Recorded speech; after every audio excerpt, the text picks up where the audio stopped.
Kuris yra kuris? Nu, dabar jau kaip pasakyt.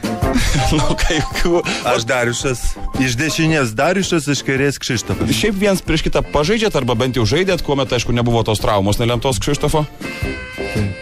Pažaidžiam, aišku, pažaidžiam ir išsiaiškinom, kas yra stipresnis. Tai kas yra stipresnis galų gale? Tai be abejo brolis. O jeigu Kšištofas dabar žertų komplimentą savo broliui Darjušui viešai visiems girdint? O čia valandus neužta. Nu ne, iš tikrųjų geriausias Europai krepšininkas po manęs.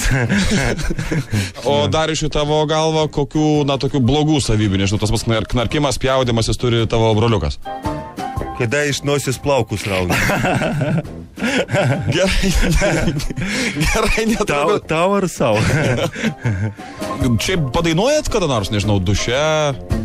Nu, nelabai. Taip, baliuose, jeigu tik taip. Baliuose padainuojat? Kuris iš jūsų yra dainingesnis, balsingesnis?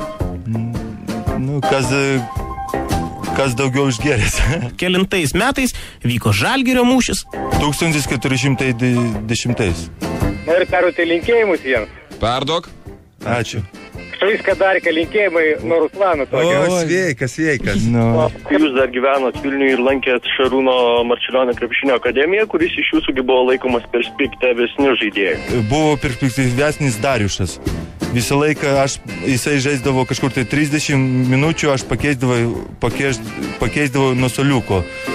Aš žaisdavau 10 minučių ir visi treneriai laikė brolį.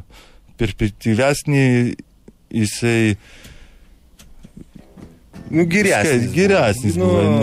Sakyk tiesiai šviesiai, paprastai, liaudiškai.